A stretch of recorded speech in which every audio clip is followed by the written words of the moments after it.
Moi, je voudrais peut-être préciser certaines choses. Je ne sais pas si vous êtes d'accord avec moi, c'est que cette nouvelle notion, en fait, de décoloniser le féminisme, je crois qu'elle répond à une nouvelle situation dans le monde arabo-musulman et aussi dans les pays d'Occident. Alors, qu'est-ce que j'entends par là? Évidemment, vous avez parlé du féminisme musulman, vous avez parlé du féminisme islamique, parce qu'il y a aussi le féminisme islamique, et le féminisme laïque. Je pense que cette problématique est très liée à la montée, d'une part, à la montée de l'islam politique dans nos pays, et à l'accession, si vous voulez, de régimes islamiques dans certains pays comme la Malaisie, comme l'Iran, l'Espagne, etc. Et puis, d'un autre côté, en Occident, Zahra, par exemple, Ali, que vous citez, qui est d'origine irakienne, qui a écrit un livre sur... en fait, où elle a écrit un livre où elle a donné la parole aussi aux promotrices, si vous voulez, des différents féminismes islamiques, et qui défend elle-même, n'est-ce pas, le féminisme islamique, c'est-à-dire que c'est une réaction contre la stigmatisation de l'islam par les politiques français ou par la société française. C'est une manière, en fait, c'est une réaction défensive pour dire, ou offensive aussi, pour dire qu'en fait, il y en a marre de cet orientalisme, n'est-ce pas? Et là, on se réfère à l'étude absolument très intéressante de Edward Said, en fait, il n'y a pas c'est-à-dire l'Occident dominant qui impose ses valeurs, qui impose ses outils d'analyse, etc., et qui fait de l'islam, en fait, et de la femme musulmane comme une femme arriérée, etc. Donc c'est un peu, je crois que quand vous lisez un petit peu toutes ces féministes, n'est-ce pas, musulmanes, c'est un peu, si vous voulez, cette réaction-là, c'est comment faire pour que, si vous voulez, c'est-à-dire montrer que islam et féminisme, ça n'est pas du tout un oxymore, et que les deux peuvent être compatibles. Et en même temps, c'est aussi contre l'islamisme laïque, que vous avez appelé l'islamisme blanc. Alors évidemment, on considère que l'islamisme laïque est un islamisme très occidentalisé. Le féminisme islamique, pardon, excusez-moi. Ça, c'est très très révélateur. Donc le féminisme laïque, il est très occidentalisé, n'est-ce pas, puisqu'il se réfère d'un certain universalisme. Vous voyez, donc, je crois que la question qui se pose, moi j'ai lu pas mal d'écrits, effectivement, de Badran Morgan, n'est-ce pas, de Zahra Ali, de Lemrab, il y a beaucoup du mouvement malaisien qui a fait démarrer, effectivement, cette réflexion, si vous voulez, donc Sisters in Islam, etc. Et finalement, avec les Marocaines, avec les Iraniennes, avec certaines Égyptiennes, etc., on a créé un réseau qu'on a appelé Moussaoui. Alors, quand vous lisez le texte fondateur de ce mouvement, vous voyez que tout s'inscrit dans la charia, tout s'inscrit dans le référent religieux. Et je crois que c'est ça la différence. Moi, bon, je me considère comme une féministe laïque, et j'en suis absolument fière. Et donc, j'ai l'impression, voilà, c'est-à-dire qu'on est en train de ne pas... Je crois qu'il y a une mésentente. Je crois qu'il y a une mésentente entre disons, les féministes musulmanes, les féministes islamiques et les féministes laïques. Bien entendu, bon, alors, est-ce que pour défendre les femmes, il faut s'inscrire dans le référent religieux ou pas? C'est ça le problème. Et vous avez bien vu, n'est-ce pas, les luttes de ces femmes-là en France, par Kalimi, par exemple, que vous citez un petit peu, non, que vous citez, pas dans le livre, mais aussi dans l'entretien, effectivement, comment finalement elles ont créé un mouvement autour de la mosquée, les femmes dans la mosquée, et comment, il y a quelques années, elles avaient mené une bataille au sein de la mosquée de Paris pour imposer que les femmes puissent faire leurs prières derrière les hommes. Et elles ont été battues, n'est-ce pas? Il y a eu des plaintes, etc. Donc vous voyez, donc il y a tout un... C'est peut-être une perspective qui est assez intéressante, elle pourrait être intéressante. Mais de là à ce que, si vous voulez, on dénigre un petit peu le féminisme laïque pour dire qu'en fait, voilà, les laïcs, c'est automatiquement des occidentalisés, n'est-ce pas, qui n'ont pas de rapport, vous voyez, assez profond avec la réalité de leur pays, avec les autres femmes. Je vous ai entendu dire tout à l'heure, et j'ai lu aussi que, effectivement, bon, elles imposent leur discours à toutes les femmes, etc. Moi, je ne pense pas que ce soit très juste, n'est-ce pas? Je ne pense pas. Je pense que ce serait bien si les femmes musulmanes, c'est-à-dire quand je dis les féministes musulmanes, arrivent à imposer l'égalité à partir du référent religieux. Et Dieu se sait que c'est un sentier, parce que ça s'appelle Sentier, votre association, épineux, vraiment épineux. Alors évidemment, on ne le rejette pas. Moi, j'aimerais bien qu'on engage une discussion avec il n'y a pas de féministes tunisiennes musulmanes, hein. Il n'y a pas de féministes islamiques. Nous, en Tunisie, dans le mouvement islamiste, nous avons les écrits sur les femmes de Ranouchi. Et les femmes, dans c'est un féminisme très politique parce qu'il s'inscrit dans le cadre de Nahr et il est là en fait pour appliquer ce qu'a écrit Ranouchi. Nous n'avons pas, comme dans ce réseau de Moussaoued dont je vous ai parlé, etc. Voilà. Donc c'est des problématiques qui sont très très importantes et j'ose espérer que ce renouvellement de la pensée n'est pas là pour dénigrer quand même plusieurs années d'histoire d'un féminisme laïque qui a énormément apporté aux femmes, tant sur le plan juridique que sur le plan social. Merci. Merci beaucoup pour votre question et votre analyse, en fait, vos remarques. Bon, effectivement, comme vous le soulignez, il y a un petit malentendu, mais peut-être pas au niveau que vous évoquez. Il y a d'abord un malentendu sur le sens de décoloniser. Bon, c'est souvent comme ça, malheureusement, dans le sens où décoloniser n'est pas apparu avec l'émergence de l'islam politique. Hein. Donc la pensée décoloniale, c'est une pensée sud-américaine qui n'a strictement rien à voir avec l'islam, et les féministes sud-américaines n'ont strictement rien à voir avec l'islam. D'ailleurs, ce sont très souvent de grandes figures du lesbianisme, donc vous voyez que nous sommes vraiment très loin de l'islam. Et en fait, décoloniser, qu'est-ce que ça veut dire? C'est très simple, décoloniser, c'est accepter de faire une double critique. Et cette double critique n'est jamais faite. Hein. Au mieux, on fait une seule critique.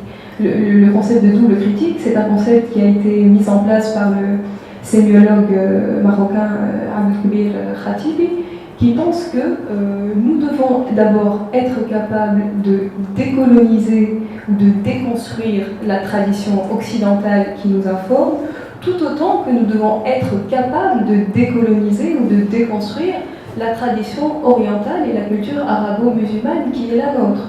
C'est tout simplement cela que ça veut dire. Donc, venir présenter le caractère décolonial comme étant dans le fond un caractère, une approche un petit peu raciste finalement, ou qui dénigre l'Occident, ou qui rejette l'Occident parce qu'elle serait habitée, cette approche, par une recherche d'authenticité ou de pureté, c'est franchement se méprendre sur le caractère décolonial. Décolonial, ça n'a jamais voulu dire rejeter l'Occident. En revanche, d'un point de vue épistémologique, parce que l'épistémologie c'est souvent le parent pauvre du féminisme laïque, mais la théorie féministe c'est avant tout une épistémologie des rapports sociaux. Donc la pensée décoloniale de manière générale, de laquelle est issu le féminisme décolonial, invite à la désobéissance épistémologique, c'est-à-dire qu'elle invite à mettre en question les sources qu'elle qualifie de coloniales, au sens à la fois objectif et historique du terme, car dans ces sources, il y a peut-être des choses qui ne sont pas adaptées au sens technique du terme, au sens de l'importation d'une grille de lecture. C'est tout. Je pense que quand on a dit ça, on n'a pas fait une sorte de crime de lèse-majesté. Mais il faut, dans double critique, il y a aussi la critique de l'Occident. Et cette critique de l'Occident, est aussi faite par des occidentales, on ne peut plus occidentales, alors pour le coup. Hein. Et ça depuis 40 ans. Donc si vous lisez les écrits de Monique Wittig ou les écrits de Lucie Irigaray ou les écrits des Américaines, et notamment du Black Feminism, vous trouvez cette critique. Je crois que il faut accepter, c'est vrai que c'est pas facile parce qu'on a l'impression que ce sont des choses comme ça qui sont dites qui viennent des tripes, etc. Mais ça a une réelle teneur scientifique. Et ce livre n'est pas un billet d'humeur en fait, hein. C'est un livre de philosophie politique et ce n'est pas un livre d'études de genre non plus. Hein. Ce n'est pas le livre d'une féministe, c'est un livre de philosophie politique. Et je voudrais dire ça, et je viens de me souvenir d'une remarque que vous m'aviez faite au début, alors j'embraye rapidement dessus, qui est, vous vous avez question, vous disiez, on pensait en avoir fini avec le colonialisme ou le caractère colonial. En fait, la pensée décoloniale pense que le prisme, c'est un prisme, tout comme j'ai parlé de matrice, il y a là un prisme aussi, le prisme colonial perdure après les indépendances des États du Sud. Et on ne parle plus de colonialisme ou de colonisation, on parle de colonialité du pouvoir. C'est ce que dit la pensée décoloniale, c'est-à-dire que les structures en fait, qui ont fondé l'institution avec un I majuscule colonial perdurent dans l'État postcolonial et sont réassimilées, revéhiculées par les élites nationales en réalité. Et on retrouve le même type de schéma. C'est ce que signifie le terme colonialité. Ce qui me dérange, c'est qu'aujourd'hui, on ne voit pas de jeunes féministes. Et ça, c'est très grave. Parce qu'on a des personnes qui nous ont soutenus, qui ont créé le mouvement féministe en Tunisie. Mais où sont les féministes jeunes qui vont prendre la relève maintenant, qui vont, elles, déconstruire en fait le féminisme, qui vont, elles, décolonialiser le féminisme. Et c'est quelque chose qui me dérange énormément parce que ce soit FLAFTURT, FLATFD, qui sont l'une des plus grandes organisations féministes en Tunisie, on ne voit pas de jeunes. Et qu'il n'y a pas d'organisation jeune féministe, on en a une ou deux. Et donc, quel est l'avenir féministe en Tunisie? Où est-ce que les jeunes sont aujourd'hui pour décoloniser justement le féminisme ou pour exister en fait, tout simplement? Je partage tout à fait votre avis. Pardon de dire les choses ainsi, mais il est vrai que l'arrière-garde est toujours là, est toujours présente. Il y a certainement des jeunes, et j'en connais quelques-unes, les jeunes sont présentes, les jeunes militantes sont présentes, mais il y a un problème d'invisibilisation, c'est-à-dire qu'il y a une volonté de jeter, de ne pas jeter la lumière, si on peut dire, de ne pas éclairer ce jeune militantisme féministe. Je suis contente que tu aies écrit ce livre. Je sais que tu es philosophe, spécialiste en philosophie politique. Je ne l'ai pas lu. J'ai écouté partiellement le résumé, mais essentiellement les réponses aux questions. Je voudrais quand même un peu, je ne sais pas, j'ai l'impression d'un texte un peu abstrait. Donc, quelle est la trame? Donc, on ne peut pas travailler sur le féminisme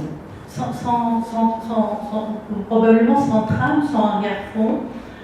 La trame à partir de laquelle tu as travaillé toi-même.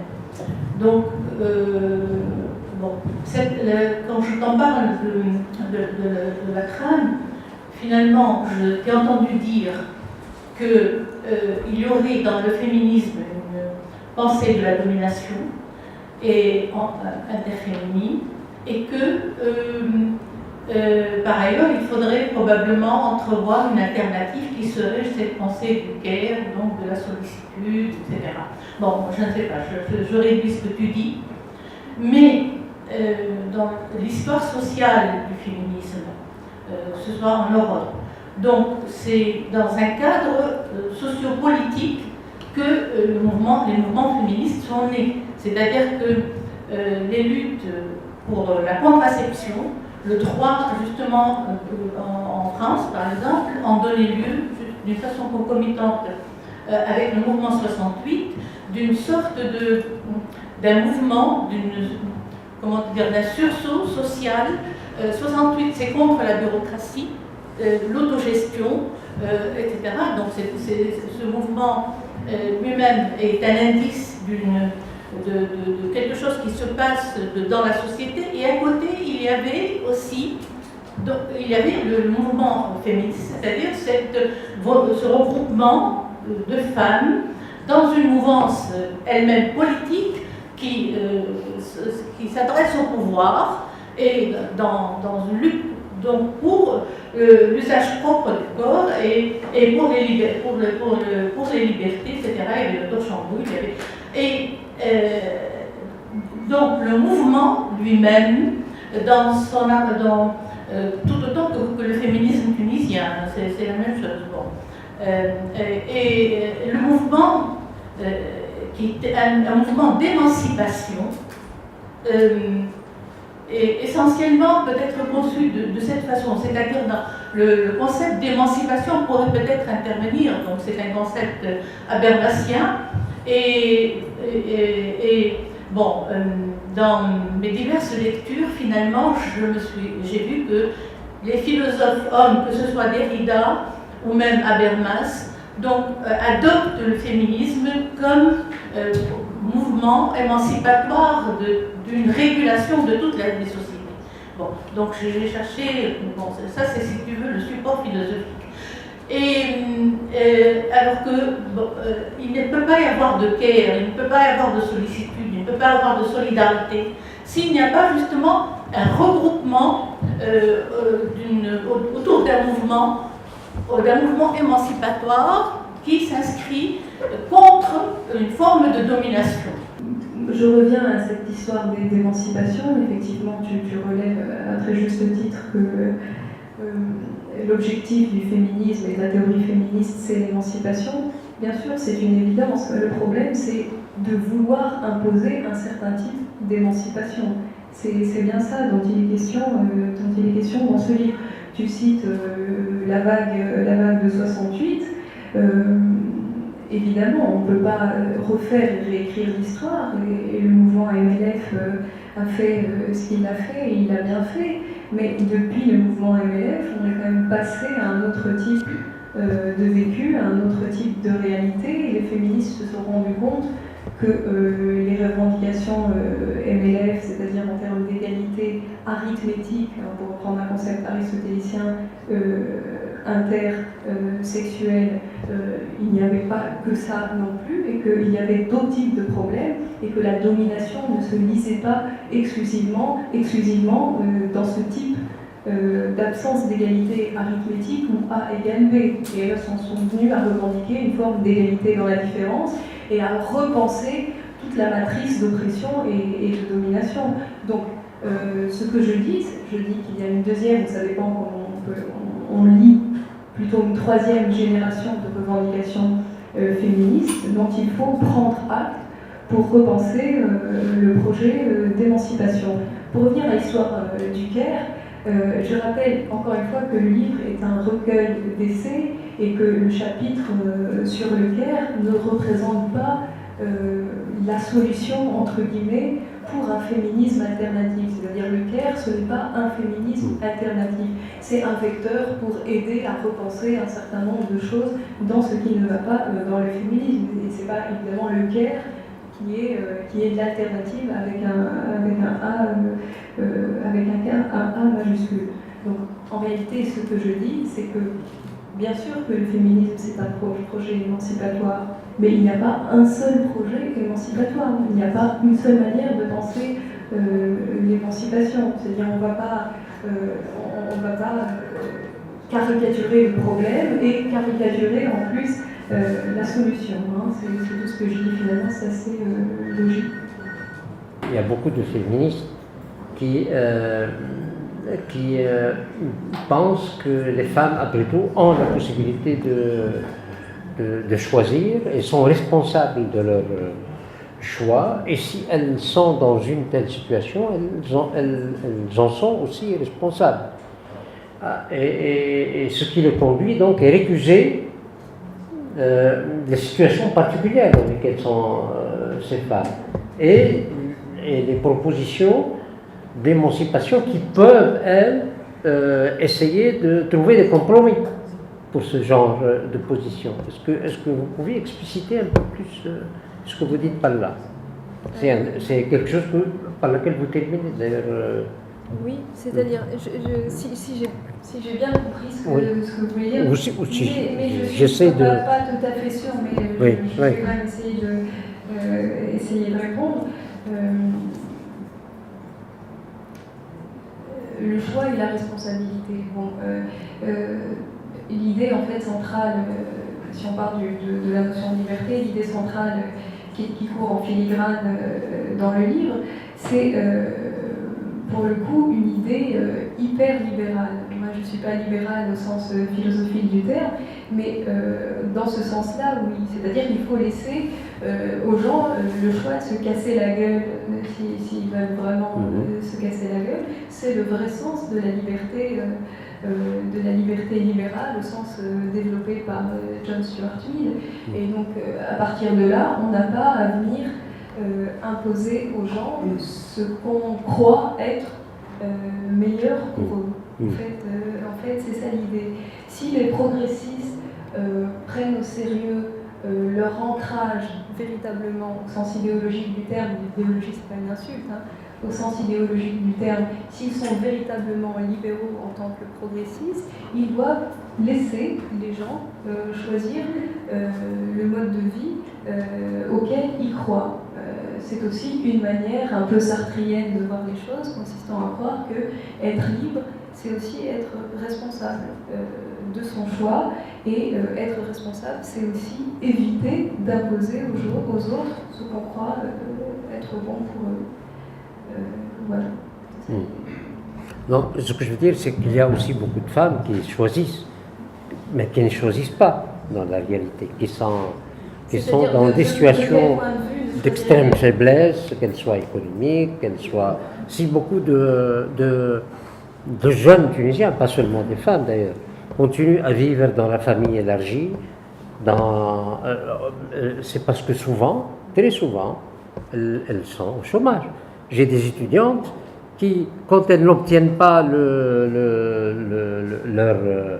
la possibilité de passer encore une année ou deux avec le master, avec la maîtrise, pour eux c'est l'enfer, parce qu'elles vont rentrer dans le cadre de la famille, parce qu'elles vont être obligées de se conformer à des formes de comportement, etc., qu'elles refusent en réalité.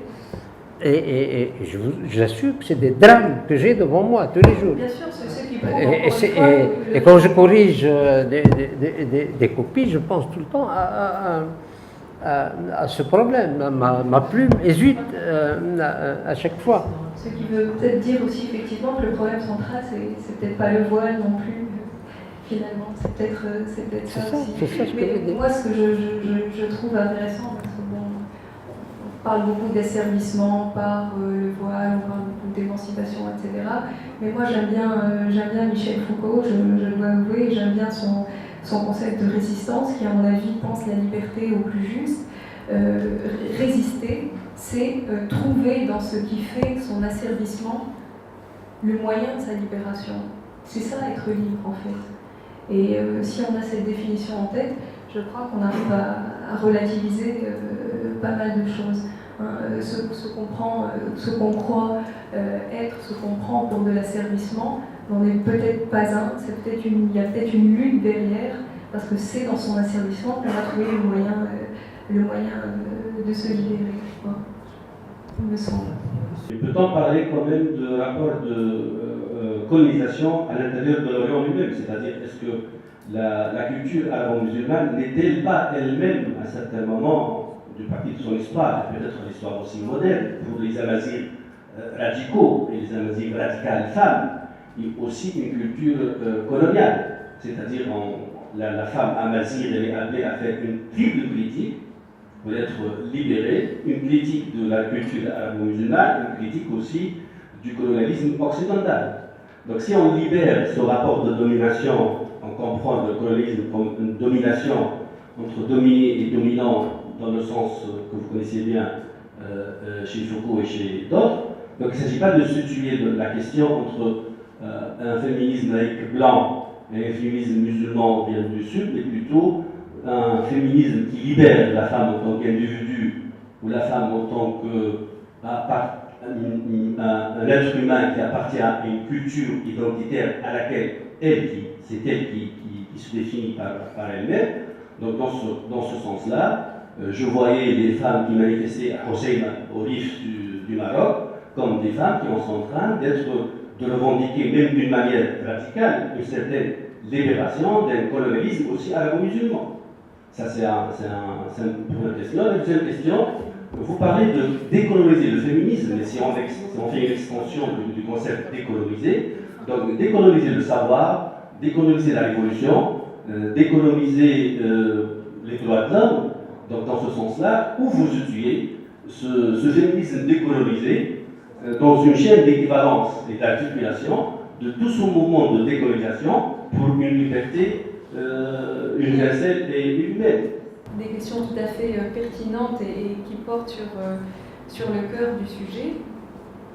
Alors, est-ce qu'il faut, vous dites, bon, en gros, qu'il faudrait ne pas voir le problème comme étant un problème simplement du nord vers le sud ou les suds, mais que le problème est aussi en quelque sorte horizontal puisqu'il traverse les suds et que la domination ou l'oppression évidemment existe à l'intérieur du sud lui-même. Et vous citez le cas de la femme berbère qui a lutté contre un troisième type d'oppression imposée par, entre guillemets, la colonisation arabe. Mais bien sûr, évidemment, décoloniser, c'est débusquer, un peu à la manière d'un détective, là où se situe l'oppression et essayer de l'analyser. Donc elle se situe bien évidemment aussi au niveau que vous dites, bien évidemment. Donc décoloniser, c'est déconstruire la matrice oppressive là où elle se situe. Vous posiez une question plus générale d'ordre méthodologique concernant le terme décoloniser, décoloniser le féminisme, et donc du coup est-ce que en fait ça s'inscrirait pas dans une sorte de comment dirais-je, d'approche poupée russe où il faudrait décoloniser les droits de l'homme, décoloniser, ainsi on irait de proche en proche. Oui, pratiquement, c'est ce que font les penseurs décoloniaux. Ils décolonisent aussi le marxisme, pour vous donner un exemple.